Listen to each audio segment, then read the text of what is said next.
Hello mga ka-SFT, today is Thursday, November 19. Hindi raw makalapag ang helicopter ng militar na magdadala ng relief goods sa Amulong, Cagayan dahil sa makapal na putik.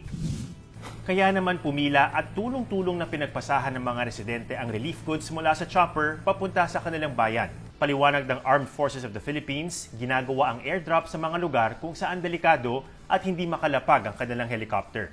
Samantala, inanunsyo ng Pfizer na 95% effective ang kanilang bakuna kontra COVID-19 sa late-stage trial nito. Mataas rin daw ang efficacy rate ng bakuna sa mga 65 years old pataas. Katulong ng kumpanya ang BioNTech sa development ng vaccine. Wala raw silang nakikitang negatibong side effects sa mga lumahok sa clinical trials. Kaya raw gumawa ng Pfizer ng 50 million doses ngayong taon para sa 25 million na tao at 1.3 billion doses naman sa 2021. Nagbanta naman si Pangulong Duterte na tatanggalin ng budget ng Universidad ng Pilipinas dahil breeding ground daw sila ng komunismo. Naglabas naman ng pahayag ang University of the Philippines at nilinaw na hindi sila nagre-recruit ng mga estudyante para maging komunista. Being an activist is not a crime, ayon kay UP Vice President for Public Affairs, Elena Pernia. Itinuturo daw sa universidad ang maging kritikal at malaya sa pagpapahayag. Muli pong paalala, bukas na ang voters registration. I-download ang mga form sa Comelec website at ipasa ang application mula Lunes hanggang Biyernes, 8 a.m. to 3 p.m. sa Office of the Election Officer. Kayo po ba ay video content creator, mahilig sa news and documentaries at gustong gumawa ng istorya para sa Stand for Truth? Bukas na ang auditions para maging bagong mobile journalism o Mojo reporter sa aming programa. Maaaring ipadala ang resume, link sa portfolio at isang 3-minute video ng sample news story sa standfortruth@gmanetwork.com at gma7.standfortruth@gmail.com. Ako po si Ato Maraulio. Stand with us, stand for truth. Sa report ng United Nations Population Fund, hindi bababa sa 700 milyong babae ang ikinakasal bago ang edad na 18. Sa Pilipinas, bahagi na ng kultura ng ilang Moro communities ang pagpapakasal sa mga menor de edad. Manal Sugadol reports.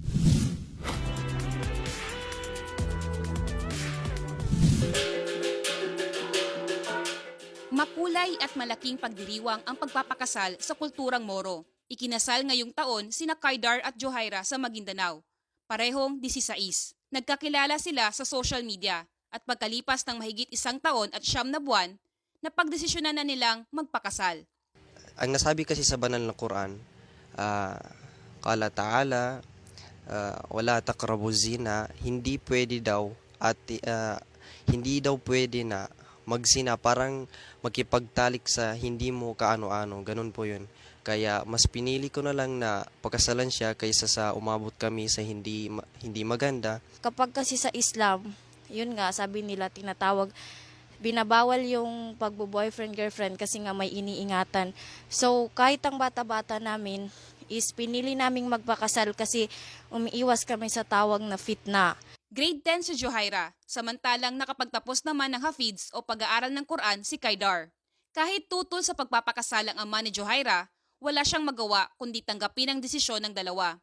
Sinabihan ko na yung mismo na anak ko na hindi pa siya mag-asawa, mag-aral pa siya, talagang teenager pa siya. Pero wala kong magawa ka dito sa amin. Basta kung halimbawa na sa Muslim na magkasundo yung dalawa, talagang ikasalian kabawal sa amin yan.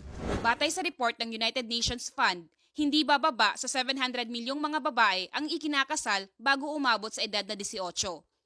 Nasa 12 pwesto naman sa buong mundo ang Pilipinas bilang pinakamaraming child bride o di bababa sa 700,000. Kaya isinusulong sa Senado ang Girls Are Not Bride Act. Ang pagbabawal at pagpaparusa natin sa child marriages ay para protektahan yung karamihan ng mga batang babae na nabibiktima dito, pero gusto din nating protektahan ang ating mga batang lalaki na ipinapasok din sa ganitong mga child marriages. Napag-alaman natin, hindi physically at emotionally ready na mag-asawa at lalo na magkaanak. So hindi sila handa maging asawa, lalo na maging mga ina. Humaharap din sila sa mas malalaking health risks mula sa mga dangerous complications sa pagbubuntis at panganganak. Intensyon ng panukalang batas na ipagbawal ang pagpapakasal sa mga menor de edad na mga babae at lalaki. On the basis of the rights of the child, ipagbawal, parusahan ang child marriages para lahat ng mga batang Pilipina, anuman ang relihiyon, anuman ang ethno-linguistic identity, ay makarealize ng full rights niya bilang isang batang babae sa usapin ng edukasyon, kalusugan. Samantala, sa kulturang Islam at Moro, hindi may kakailang tanggap ang pagpapakasal ng mga menor de edad. Ang punto doon, yan ang unang practice ni Propeta Muhammad sa tinatawag na marriage below age of yung minor. Kaya lang hindi nangyari ang tinatawag na marriage dahil sa hindi pa siya pwede galawin dahil sa minors yan. Muslim jurists, lahat ng senior Muslim jurists ay sinasabi na allow ang ipakasal ang kabataan na legal age at saka itong babae na legal age. Pag hindi pa siya legal age, minor pa siya, ay meron tinatawag na due process sa pro. Mga ganun. Pag hindi mangyari, natamaan siya ng tinatawag na kasong criminal. Pumayag lahat kasi yun, pinagkasunduan ng mga magulang namin, magulang niya at saka magulang ko. Biar ko galingat. Malinawan sa ginawa tayo, pagkagaw may wata tayo, galinil. Ha? Sebab kena kayo nga, sawapan siya kami do, sawapan siya mga ruksin na mga ayon na siya. May mga sinusunod naman na panuntunan ang mga Muslim bago magpakasal. Sa Islam, ang pagpakasal ay pag nag-comply mo itong tinatawag na essential requisite of marriage, itong 5, una-una ay mutual consent, pangalawa ay itong tinatawag na consent of guardian of marriage, tate niya, sino mang kalapit. Pangatlo ay itong merong tinatawag na dowry, ito ay ibigay sa babae. Pag-usapan kung magkano bang amount, walang limit, pero may limit na at least hindi bababa ng tinatawag na customary law. Yung to witness na lalaki, then may magkakaroon ng offer of acceptance. Pag mangyari yan, kasal na siya ng authorized to hospital na sa si ate niya, pwede magkasal sa kanyang dalawa. Yun lang. Habang nandiyan pa ang 23, hindi pa maaminda, yan ang mangingira. Kasi yan ang nakasal sa batas ng mga Muslim. Kaya aming opinion ay labag sa 23 itong batas na ipapasa. Para naman sa marriage and relationship counselor na si Angelo Base, hindi na raw bago ang pagbabawal sa pagpapakasal sa mga menor de edad. Actually, hindi na kailangan ng batas na yan. Okay? It's only a repetition of that family code prohibition for individuals to get married below 18. Talagang bawal na yan noon pa. Dalawa yan. Marriage law ng Diyos, kasi siya ang author ng marriage, at marriage law ng tao. While the marriage laws of men, idadaan ka pa sa korte, ika-trial ka, totoo ba? And mahabang proseso yan. The drama and trauma na binibigay niyan ay hindi maganda sa buhay natin. Lifetime ang epekto niya if you fail to perform both laws. Sa datos ng Commission on Population and Development o POPCOM, 40 to 50 na mga batang Pinoy na may edad 10 to 14 years old ang nanganganak bawat linggo. Sa ngayon, wala pa kaming plano kasi wala pang magpuhunan.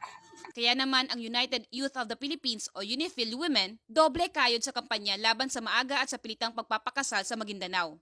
So ang pag-aasawa ay nang maaga ay pinapahintulutan ng Islam kasi nga dahil para makaiwas doon sa zina or yung premarital sex, no, na sinasabi nila. Pero kung hindi pa kaya, no, na bumuhay ng pamilya at hindi pa mature yung pag-iisip, so siguro mas dapat na pigilan, mas dapat na turuan at mas dapat na palakasin yung faith. Kaya naman, nagbibigay sila ng skills at livelihood training sa mga batang magulang. Ipagpapatuloy namin yung pag-i-educate, lalong-lalo na sa mga parents ng mga kabataan. Hindi ito kayang gawin ng mga katulad lang namin. Dapat kasama ang mga magulang. Sila ang nagdidesisyon. Dapat kung ano yung magiging desisyon nila, hindi makakasira sa kinabukasan ng kanilang mga anak. Mainam daw na magkaroon ng masusing pag-aaral at konsultasyon sa panukalang batas dahil apektado rito ang kultura at paniniwala. Ang gusto namin mangyari ay magkaroon sila ng consultation, pagkonsulta sa mga membro ng Sharia sa ibang mga Muslim religious dito sa Pilipinas upang magkaroon ng tinatawag na concrete unity. Gusto mo ng masaganang bansa? Simulan sa bahay by having knowledge, understanding, and wisdom, and you will have a house full of rare and precious treasures. Ang pag-aasawa sa Islam ay nakabase sa pagmamahal at awa, mawaddatan warahma. Hindi pinapayagan ang forced marriage. Diba? Love and compassion. Yun yung ano doon. Ikalawa, kahit pa sinabing maaari nang ipakasal ang babae, pag nagregla na ito, sinasabi din na mahalaga ang capacity to contract marriage, mind maturity, and intellectual capacity. Gusto naming mag-engage sa iba't ibang stakeholders para makahanap ng all around the table, mutually acceptable na formulation. At minabuti din ng aming komite sa pamamagitan nitong panukalang batas na tanggapin ng seryoso at may timbang yung mga inputs nila para precisely maging culturally and religious sensitive yung maging final form ng bill. Hindi biro ang pagpapakasal, lalo na sa murang edad. Kaya mahalagang pagtibayin ang pundasyon ng pamilyang Pilipino sa pamamagitan ng tamang edukasyon at gabay sa pagpapamilya. Ako si Manal Sugadol, I stand for truth.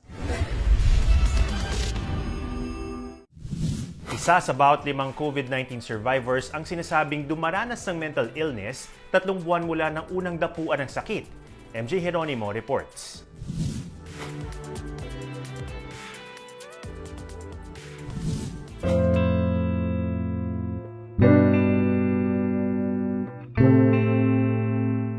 Noong Setyembre, nagpositibo sa COVID-19 si Rona at ang buo niyang pamilya. Yung husband ko, tapos yung 2 anak ko, 13 years old and 8 years old. Nawalan kami ng panlasa at saka pang-amoy bago pa man kami i-test. So we thought it's normal, normal flu. Tapos nung nag-positive yung asawa ko, doon na namin iniisip na baka nga COVID na siya. Labis na emosyon at pag-aalala raw ang naramdaman ni Rona. Pasakay na sana ng barko ang asawa niyang seaman nang malamang positibo sa COVID-19. Siyempre, I cried kasi parang feeling ko, yung dreams namin is kailangan mag-stop for a moment. Madami kaming fears. Yung youngest ko kasi, meron siyang problem sa heart. So, iniisip namin na baka nahawa siya, tapos mas malala yung sa kanya. Tapos yung eldest ko, asthmatic din. So, baka lumala din. Ready naman kami kung ano man yung mangyari. Parang yung husband ko, nag-usap kaming 2 kung paano yung mangyayari, kung isa sa amin yung mawala. Kahit negative na sila ngayon sa COVID-19, ramdam pa rin daw ni Rona ang anxiety at takot. May feeling kami na anytime magkaka-COVID. Hanggang ngayon may anxiety pa din, may fear pa din na baka maulit. Yung husband ko, may insomnia kasi siya. So, ngayon, mas medyo lumala yung insomnia niya. Pero, nagagamot naman siya. Anxiety, depression at insomnia. Ayon sa research na inilabas ng mga eksperto mula sa University of Oxford at NIHR Oxford Health Biomedical Research Center, ilan lamang ito sa psychiatric disorders na napansin sa isa sa 5 COVID-19 survivors. Ginamit nila ang data ng 69.8 million individuals kung saan more than 62,000 ang positive sa COVID-19. Pero tuloy-tuloy pa rin daw ang ginagawa nilang pag-aaral tungkol dito. Napapansin din daw nila ito sa mga pasyenteng tinamaan ng COVID-19 sa Pilipinas ayon kay infectious disease specialist na si Dr. Ferdinando Guzman. So expected po, COVID patients would get depressed, they are anxious about their condition, o yung insomnia. Hindi po sila nakakatulog because they're worried they might not get to survive the disease. And of course, yung iba po, umiiyak po yan, no? Gusto po nila makita ang loved ones nila pero bawal po ang bisita. Walang face-to-face moments which can help them. Reassurance po that they would survive another day. Kahit daw magaling na ang mga pasyente nila, kapansin-pansin pa rin ang anxiety ng mga ito. Mahirap po i-determine noon yung immunity. Okay. Of course, natutuwa sila pag sinabi na may antibodies na po kayo. Pero ang problem naman po, anxiety nila, ma'am, kahit magaling na sila, is baka po nanghahawa sila sa mga loved ones nila or nanghahawa po sila sa ibang tao. Sabi naman ng psychiatrist and psychologist na si Dr. Rady Deliosa, naapektuhan talaga ng COVID-19 ang pag-iisip ng taong nagkaroon nito. Ang mga patients na nag-survive ng COVID-19 infection nila are at risk really for developing psychiatric disorders. Kung biological factor, most probably yung virus ay nag-a-affect sa brain through the immune system. Ang brain ay sensitive sa inflammation, and kung na-inflame yung brain cells, then of course nagkaka-problem not only with the brain itself pero with the mind. So doon probably nagkakaroon ng depression or anxiety.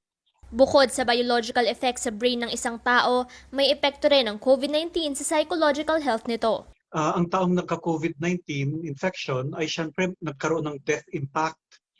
So ang ibig sabihin, hindi naman siya dapat nagkaganon, and then napunta siya sa brink of death. So of course, traumatic yun. Nandun rin yung stigma ng pagkakaroon ng karamdaman ng COVID-19.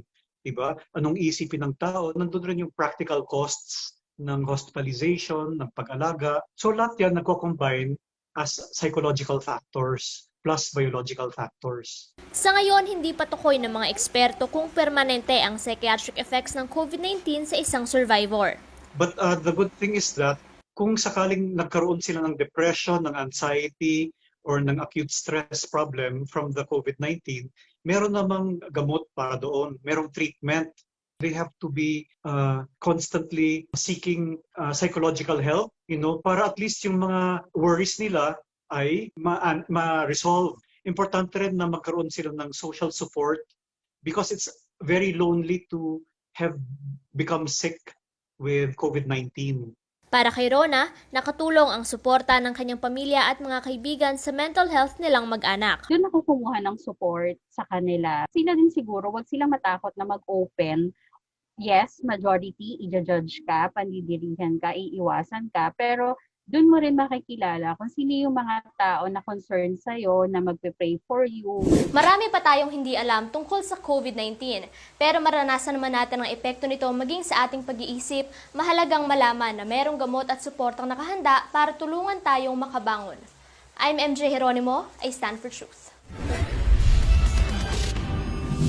Tatagal pa ng 3 hanggang 4 na buwan bago humupa ang baha sa ilang bahagi ng Biñan, Laguna. Hindi daw kasi makadaloy ang tubig na umapaw mula sa Laguna de Bay. Nico Wahe reports.